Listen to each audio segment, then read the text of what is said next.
Welcome to a new deep dive.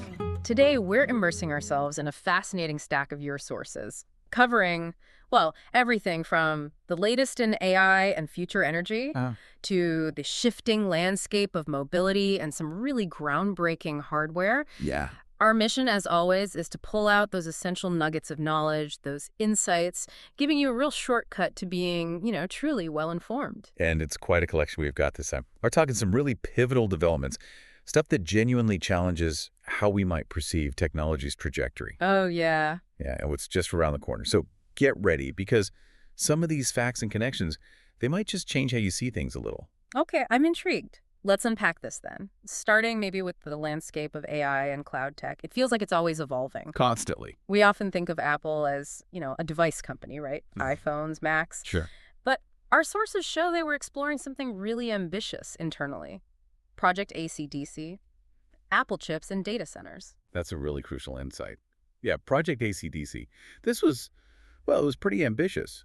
The idea was to provide developer cloud services running on Apple's own silicon. Their own chips for cloud services. Exactly. The thinking inside Apple, apparently, was that their custom chips could offer, better AI inference performance and do it cheaper than the industry standards. And it makes sense in a way. They already use their own chips internally for things like private cloud compute, Siri, Photos, Apple Music. Right. They have that internal infrastructure. They do. So this was a logical next step, maybe, albeit a massive one, extending that strategy. Okay, so if this was potentially so disruptive, what happened? The source mentioned the executive championing it left in 2023.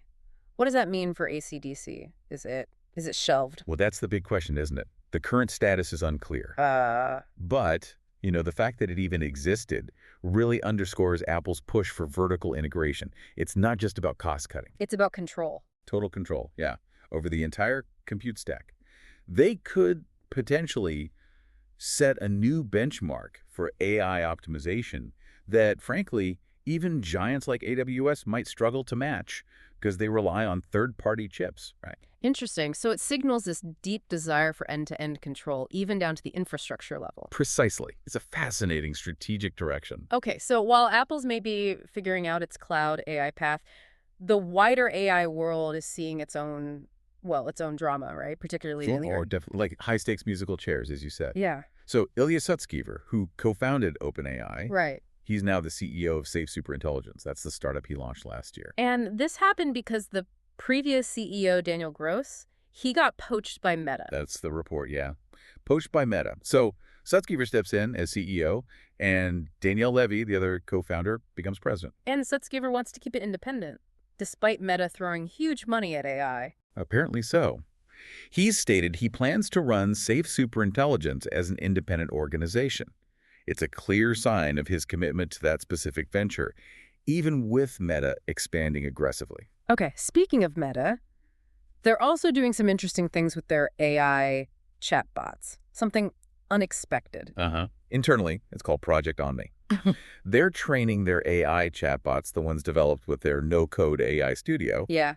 They're training them to send unprompted follow-up messages. Unprompted. So the chatbot just messages you out of the blue. Well, kind of. The idea is to boost user retention, keep people engaged. Users can customize how the chatbots look and what they talk about.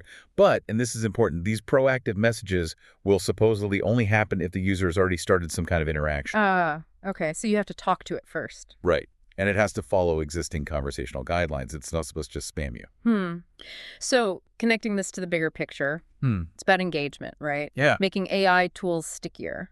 Exactly. It's a bold move in that, engagement war, pushing the boundary of what we think of as a passive AI tool. But it does raise questions, like you said. When does proactive become annoying or intrusive? Right. How much control do we really have when the AI starts initiating the conversation? That's something we'll probably grapple with more and more. Yeah, definitely.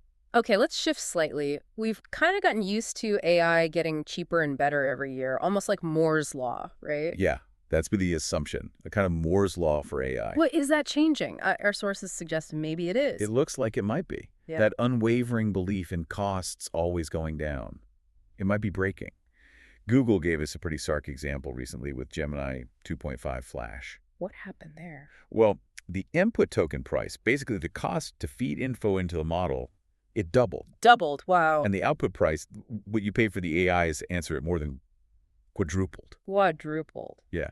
And this is significant because it's the first time a major player has actually backtracked on the price for an established model like this. So what does this signal? Is the free lunch, or the cheap lunch anyway, kind of over for large language models? It certainly raises that question. Is this a turning point? Are we seeing the end of that endless downward cost slide?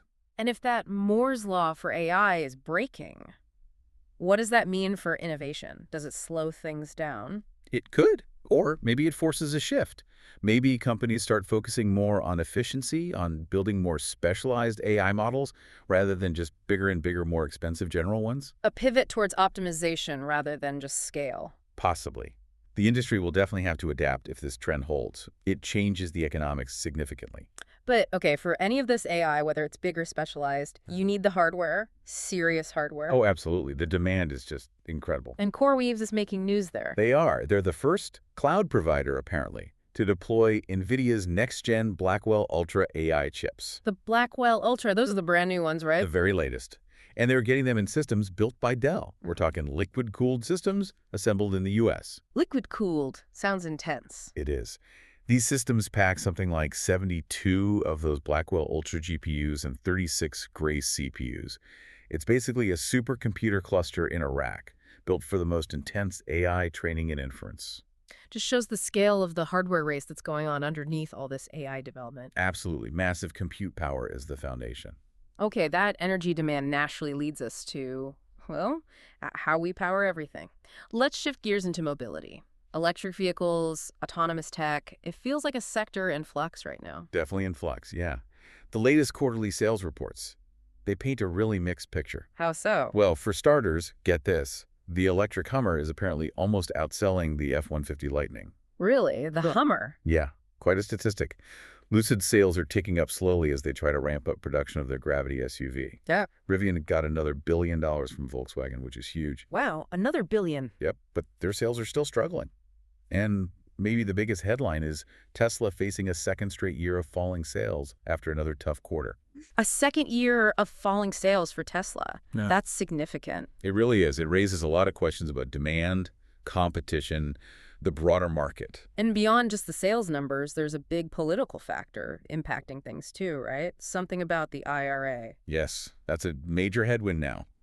Sources report that a recent Republican Reconciliation Act has unwound a lot of the Inflation Reduction Act, the IRA. Unwound it. What does that mean practically?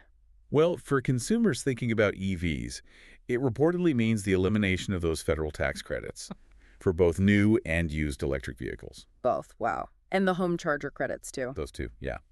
And it also hits incentives for solar, wind, clean hydrogen.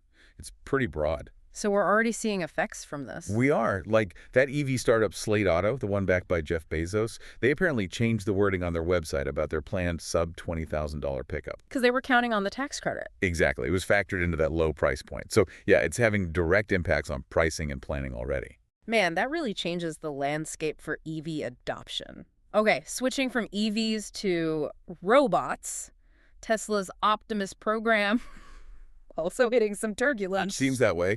Reports suggest the humanoid robot program is, well, in a bit of disarray. Why is that? A key factor seems to be the departure of the senior VP who was in charge. Plus, production's been delayed because of a new redesign. And crucially, it hasn't actually been useful in their factories yet. Right. It hasn't proven its worth on the factory floor.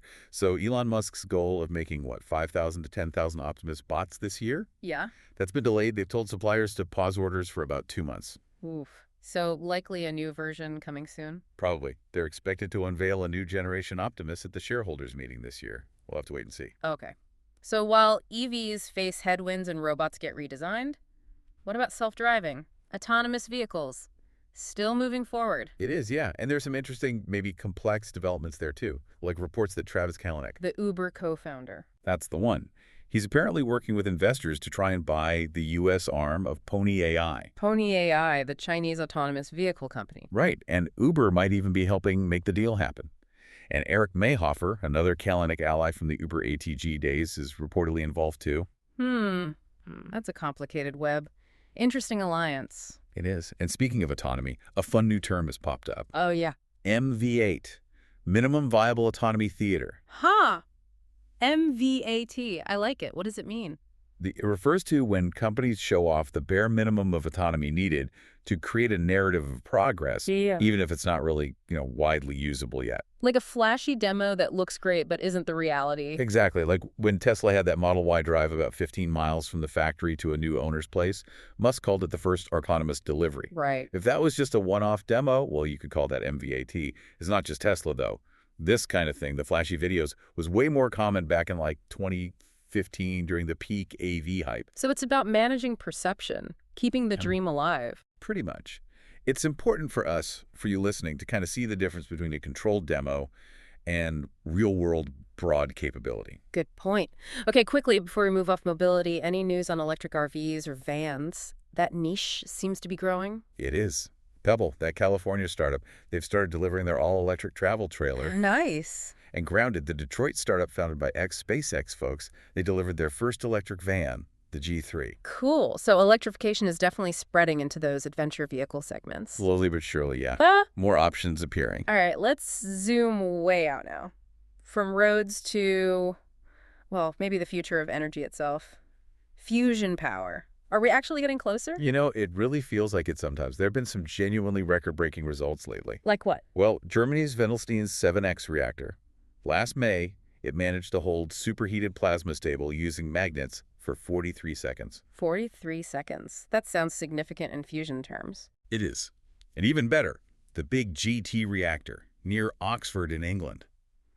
Before it retired in December, its final experiments hit containment times of up to 60 seconds. A full minute. Wow. Yeah. These results, along with other advances, they really are bringing that dream of controlled fusion closer. But how close is close? Are we talking power plants soon, or is it still, decades away? Oh, it's still decades away for commercial power plants. Let's be clear about that. Okay.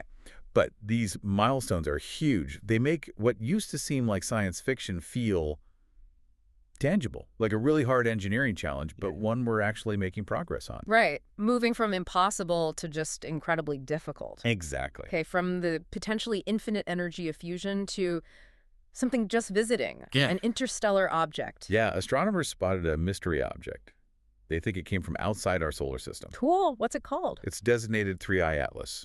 It's currently way out there, like 416 million miles from the sun. And it's moving fast. About 37 miles per second relative to the sun. Pretty quick. And if it is interstellar... It adds more evidence that these kinds of wanderers might be relatively common in the galaxy. Is it, coming anywhere near us? Nope. Absolutely no threat to Earth.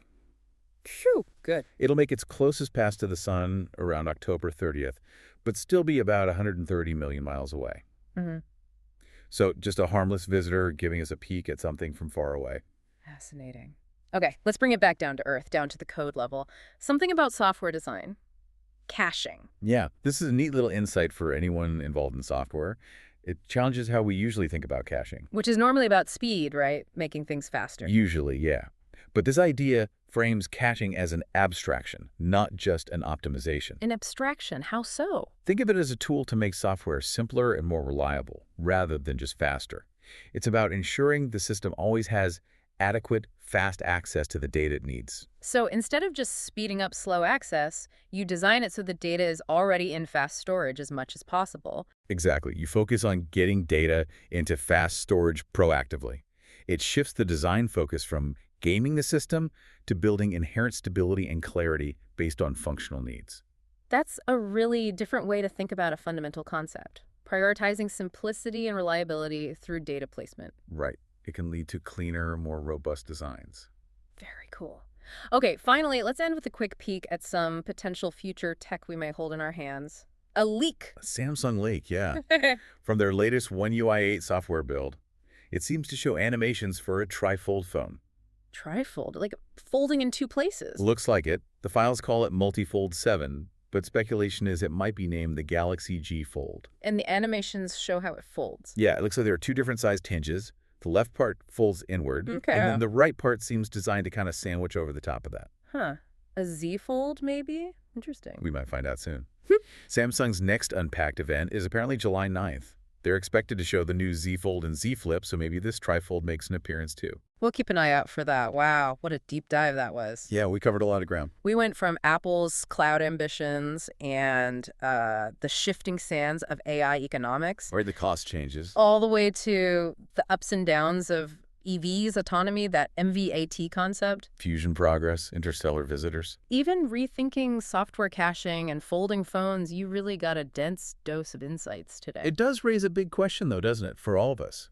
As technology just keeps accelerating, integrating everywhere, how do we keep up? Yeah. How do we adapt as people, as society, when the basic rules like how much AI costs or whether tax credits exist can just change so quickly? It really requires constant learning, doesn't it? Yeah. Staying agile. It does. You have to stay curious. Well, hopefully this deep dive gave you some surprising facts, maybe a clearer picture of what's unfolding out there in the tech world. Keep exploring, keep asking questions. And keep an eye on all these fascinating developments. Absolutely. Thanks for joining us.